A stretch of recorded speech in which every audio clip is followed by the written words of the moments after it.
함께 사도신경으로 신앙 고백하시겠습니다. 나는 전능하신 아버지 하나님 전지의 창조주를 믿습니다.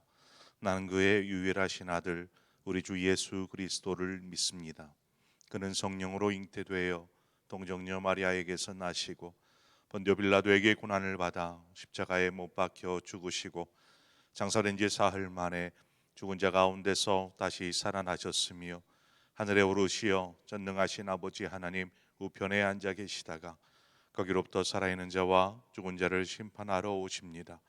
나는 성령을 믿으며 거룩한 공교회와 성도의 교제와 죄를 용서받는 것과 몸의 부활과 영생을 믿습니다.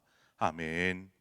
우리 함께 찬송가 545장 이 눈에 아무 증거 아니 배워도 찬송가 545장 우리 함께 찬송하도록 하겠습니다.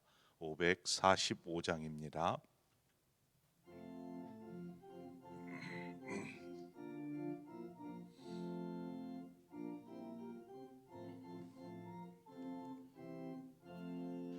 이 눈에 아무 증거 아니 배워도 믿음만을 가지고 손을 걸으며 이 귀에 아무 소리 아니 들려도 하나님의 약속 위에 서리라.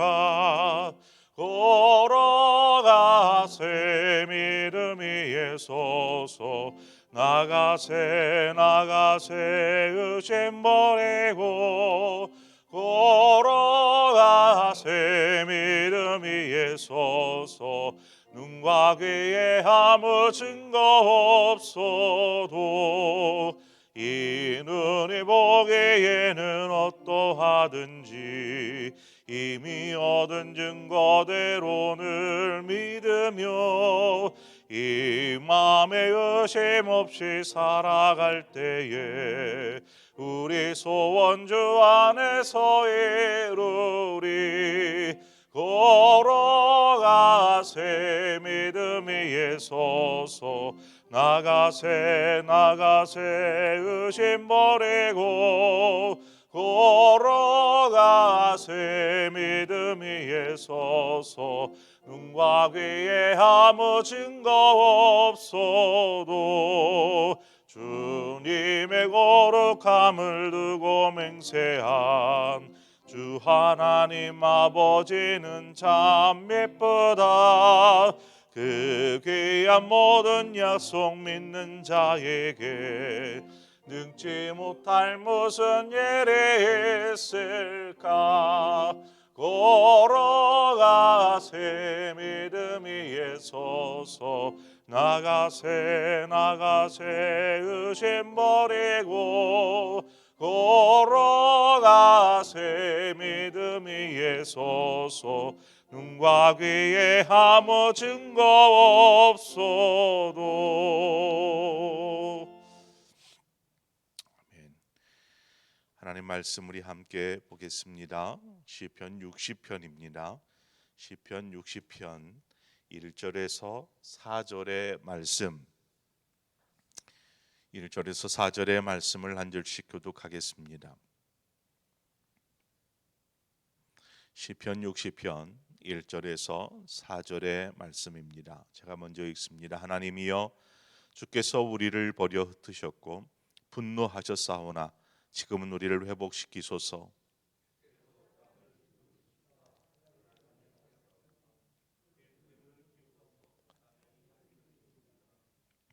주께서 주의 백성에게 어려움을 보이시고 비틀거리게 하는 포도주를 우리에게 마시게 하셨나이다.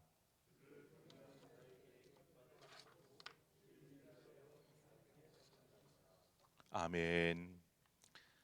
시편을 우리가 읽거나 또 묵상하고 들을 때에는 그 제목을 좀 볼 필요가 있습니다. 제목, 붙여놓은 제목은 그 시편 내용의 배경이 되기 때문에 좀 더 보다 더 쉽게 우리가 말씀의 의미를 이야기할 수 있습니다.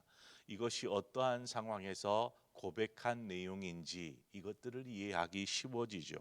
시편 60편은 어떤 상황에서 기록되었는지 제목을 보면 이렇게 기록하고 있습니다. 다윗이 아람 나하라임과 아람 소바와 싸우는 중에 요압이 돌아와 에돔을 소금 골짜기에서 쳐서 12,000명을 죽인 때에 이렇게 되어 있습니다. 이스라엘이 지금 아람이라는 나라와 전쟁을 치르고 있는 상황에서 이 시편이 기록되어졌다라고 우리는 알 수 있습니다. 아람과의 전쟁을 다루는 곳이 어디냐면 사무엘하 8장에 가보면 다윗이 아람과의 전쟁을 치르게 됩니다. 이 아람과의 전쟁을 치르게 되는데 오늘 본문의 제목만을 놓고 보면 이스라엘이 지금 지고 있는 거예요, 이기고 있는 거예요? 제목을 놓고 보면 승리를 하는 것으로 우리는 알 수 있죠. 지금 12,000명의 적들을 물리치고 이러한 것을 보면 이스라엘이 승리한 것처럼 보여집니다. 그런데 오늘 본문 방금 내용을 우리가 읽었지 않습니까? 1절부터 4절까지. 그런데 이 내용을 보면은 조금은 다르게 기록하고 있더라는 것이죠. 1절 말씀만 봅니다. 하나님이여 주께서 우리를 버려 흩으셨고 분노하셨사오나 지금은 우리를 회복시키소서라고 지금 하나님 앞에 기도하고 있는 내용들을 보면 지금 버렸고 흩으셨고 분노하셨다라고 기록하고 있지 않습니까? 이 구절만을 놓고 보면 승리에 대한 고백이 아니라 어떤 패배하고 있는 상황에서의 고백이라고 우리가 생각할 수 있지 않겠습니까? 사무엘하 8 사무엘하 8장을 가서 읽어 보면 다윗이 아람 군대와 싸워서 패배하고 있는 그러한 내용은 기록되어져 있지 않습니다. 그러니까 아람과의 전쟁에서 다 승리합니다. 가서 몇 명을 죽이고 어디를 쳤고 이런 승리의 내용만을 기록하고 있습니다. 자, 그러면 오늘 본문의 내용은 승리와는 좀 동떨어진 어떤 패배에 가까운 내용들을 다루고 있는데 그럼 이 말의 의미가 무엇일까? 우리는 대략적인 이때의 상황이 어떠한 상황이었는지를 좀 유추해 보아야 합니다. 어떻게 유추해 볼 수 있을까요?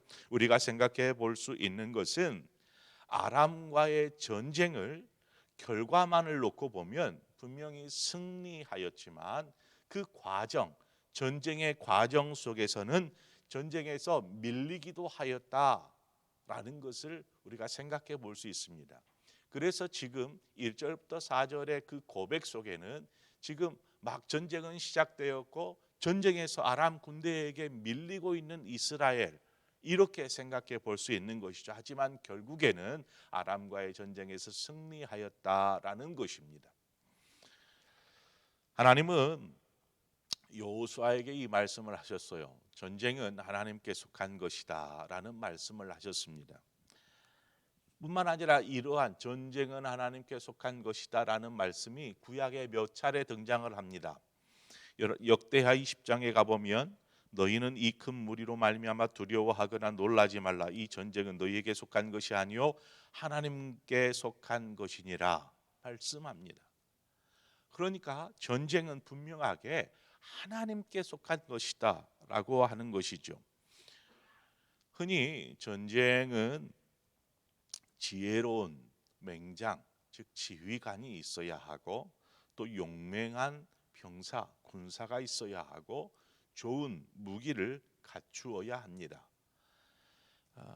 이 삼박자가 잘 갖춰질 때에 전쟁에서 이길 가능성이 높아지는 것이죠. 이것이 전쟁을 생각하는 일반적인 통상적인 사람들의 생각입니다. 저 역시도 이 세 가지는 필수적이다라고 생각이 됩니다. 그런데 이것들보다 더 중요하고 필수적인 것이 있다고 성경은 말하고 있습니다. 그것이 무엇입니까? 앞서 말씀한 바와 같이 하나님께서 함께 하시느냐, 그렇지 않느냐. 이것이 전쟁의 승패를 좌우한 가장 중요한 것이다라는 것이죠. 성경을 보면 전쟁에 참여하는 이스라엘 백성들의 모습들이 별반 잘 훈련되어진 그러한 것은 아니었습니다. 그럼에도 불구하고 전쟁에서 승리할 수 있었던 것은 하나님께서 이스라엘과 함께 하셨기 때문이죠. 그래서 말씀에 살펴본 것처럼 하나님께서 함께 할 때에 우리는 전쟁에서 이길 수 있습니다. 이것을 다윗이 모를까요? 다윗은 알고 있습니다. 전쟁에 임할 때에 하나님께서 함께 하실 때에 능히 승리할 수 있다라는 것을 소년 다윗 때부터 지금 왕이 되어서 나라를 다스리고 전쟁에 임하는 다윗이 될 때까지 다윗은 그것을 누누이 경험하고 수차례의 전쟁, 이것을 통하여서 오죽 전쟁을 많이 치렀으면 너가 전쟁에서 피를 너무 많이 흘려서 성전을 지을 수 없다라고 말씀하기까지 수차례의 전쟁을 치르게 됩니다. 그 전쟁을 치르면서 무엇을 생각했을까요? 그래, 이 전쟁은 용맹한 지휘관이 있다고, 병사들이 훈련이 잘 되어 있다고, 좋은 무기가 있다고 승리하는 것이 아니구나. 하나님께서 함께할 때에 승리할 수 있구나. 이것을 그냥 자연스럽게 몸으로 터득한 것입니다, 다윗이. 그러므로 아람과의 전쟁에 임하는 다윗 역시 동일한 마음으로 하나님 나아가겠습니다. 하나님 도우시옵소서. 하나님의 말씀을 듣고 하나님께 간구하고 하나님과 동행하여서 그 자리로 나아가는 것입니다, 전쟁터로. 그렇게 경험되어진 자신의 믿음과 신앙을 통해서 지금 전쟁을 치르고 있는 것입니다. 자, 그렇게 전쟁이 시작되었습니다. 그런데 전쟁이 시작되었는데 자신이 생각하는 방향과는 다르게 전쟁에서 적들이 막 강하게 밀려오고 아군은 힘이 없이 이렇게 뒤쳐져 가는 것입니다. 밀리기 시작하는 것입니다. 어떤 마음이 들었을까요? 다윗 안에. 본문에 보면 적들에게 밀린 아군의 모습을 몇 가지로 설명하고 있는데, 아군이 흩어지기 시작하였고 용맹하게 달려야 할 병사들이 술을 마신 사람처럼 비틀거리는 모습들을 이야기하고 있습니다. 우리가 다윗의 입장에 되어서 한번 또 이 상황을 좀 생각을 해보기를 원합니다. 분명히 전쟁은 하나님께 속한 것이다라고 확신하고 믿고 있기에 하나님과 함께 하나님께 기도하며 믿음으로 그렇게 나아갔는데 계속해서 전쟁에 밀리는 것입니다. 왜 이러한 일이 일어났을까? 분명히 지휘관이기에 의문을 품 것입니다. 왜 이러한 일이 벌어지고 있는 것일까? 하나님은 전쟁에서 승리하며 해피엔딩으로 끝나는 것이 하나님의 목적이 아닙니다. 분명히 우리에게는, 전쟁에 임하는 우리에게는 승리하는 것이 목적이죠. 그런데 하나님에게 있어서는 승리가 목적이 아닙니다. 하나님은 어떤 것을 목적으로 두느냐? 전쟁을 통해서 하나님과 함께하는 것, 이것이 얼마나 중요한지, 이것이 승패를 좌우하는 것인지, 이것을 알게 하는 믿음의 공식을 훈련시키는 것입니다. 하나님과 함께하는 것이다. 전쟁에 임하든 삶의 자리에 있든 어떠한 상황에서든지 우리는 하나님과 함께하는 것이 승리하는 길이다라는 이 믿음의 공식을 놓쳐서는 안 됩니다. 하나님은 그것을 위해서 우리를 훈련시키시는 것이죠. 우리의 신앙도 동일합니다. 하나님께 뭔가 우리의 삶이 형통하고 잘 되기를 기도하지만 분명히 삶에 어떤 문제가 생길 수 있습니다. 삶이 꽉 막힌 듯이 어찌할 바를 알지 못할 때도 경험합니다. 자, 그러면 그 원인을 어떻게 찾아야 될까요?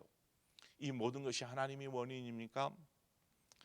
하나님은 우리의 모든 삶이 형통하게 되는 것에 목적을 두지 않습니다. 그것보다 더 중요한 하나님과 함께하는 삶, 이것을 더 큰 목적에 두시는 것입니다.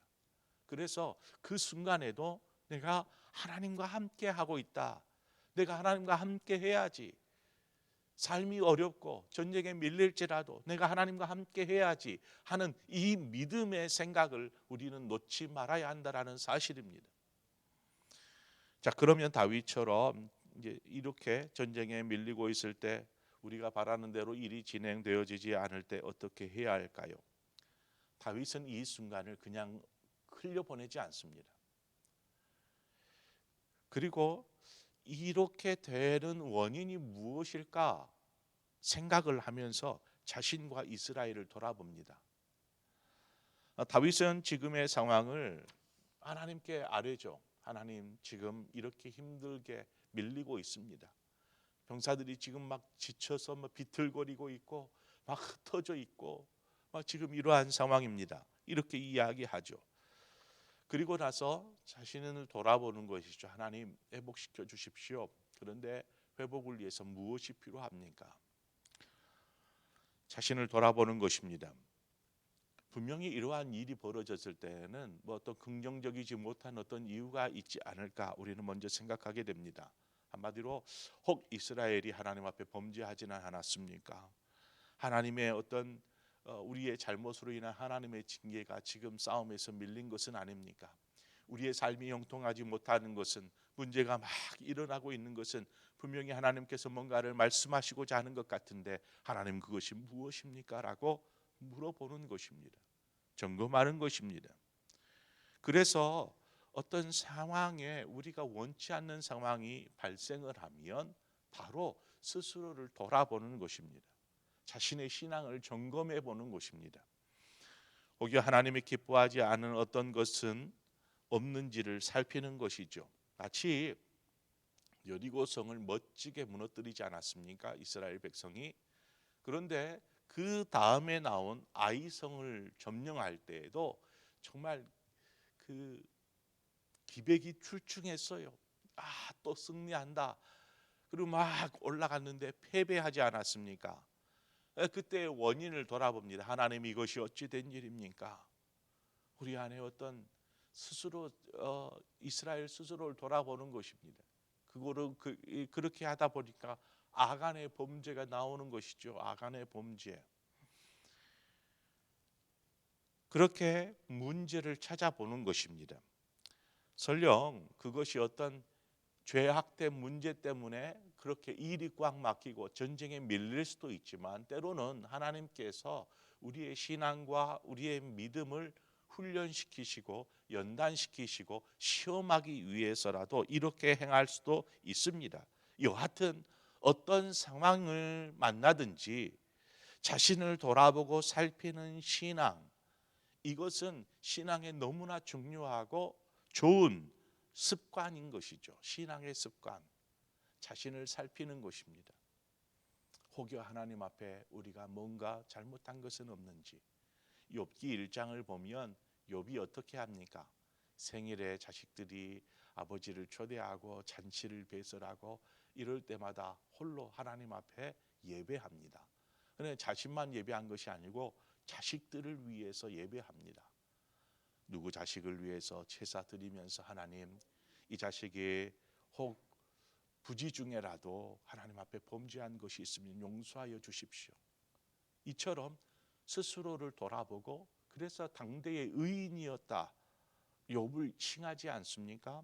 이처럼 자신을 살피는 신앙, 사랑하는 자녀들을 살피는 신앙, 우리 사랑하는 성도들을 살피는 신앙, 이것이 우리 안에 습관되어져야 하는 것입니다.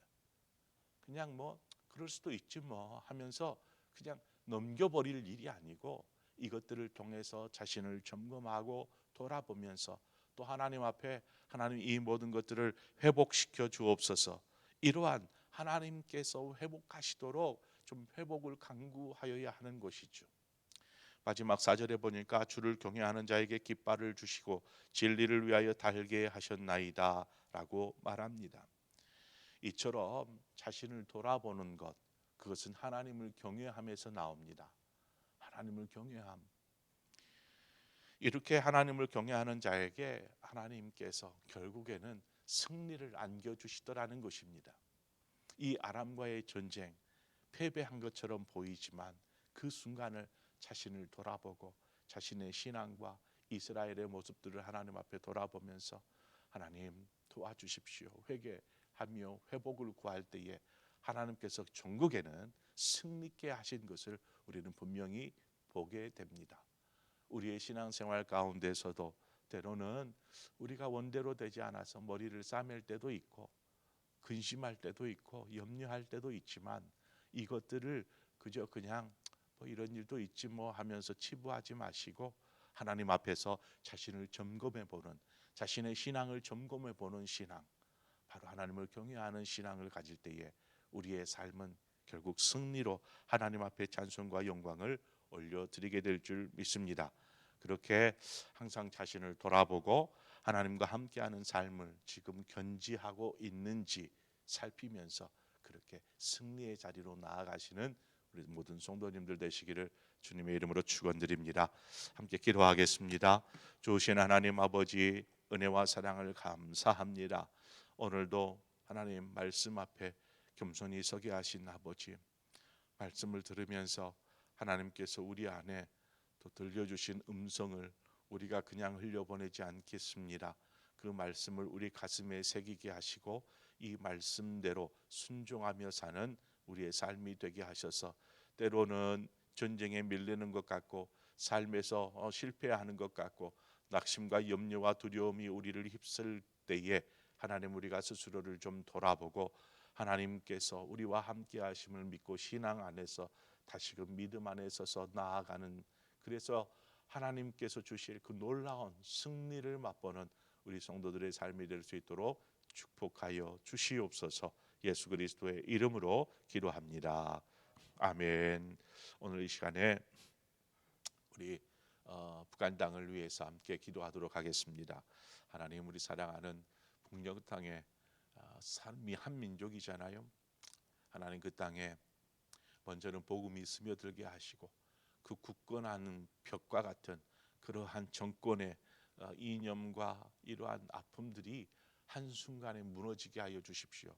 그것은 복음을 통해서 하나님께서 하실 일입니다. 그래서 우리가 함께 기도하고 또 그 땅을 위해서 무던히 힘쓰고 애쓰며 복음을 전하고 있는 선교사님들을 위해서 기도해 주시고, 또 세계 열방 곳곳에 하나님의 복음을 위해서 수고하시는 선교사님들, 그 성역을 축복하여 주시고 가정을 인도하여 주시옵소서 하는 마음으로 우리 함께 기도하고, 또 한 가지 더 기도하자면 우크라이나 땅을 위해서 함께 기도하십시다. 연일 계속되어지는 그냥 아무 힘없는 일반 국민들이 전쟁의 포화 속에서 그냥 신음 속에 죽어가고 있는 그러한 것들을 우리가 뉴스로 접하게 됩니다. 하나님, 그 땅의 포정이 그치게 하여 주십시오. 그 땅에 더 이상 피 흘리는 자 없게 하십시오. 그 땅에 하나님 고통당하는 자 없게 하여 주십시오. 또 자식들로서 군인들은 어떻습니까?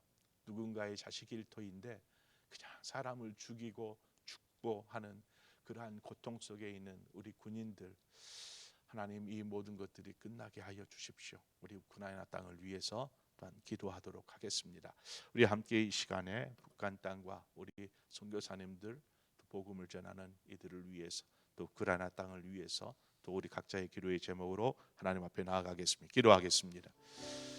참 좋으신 하나님 아버지, 은혜와 사랑을 감사합니다.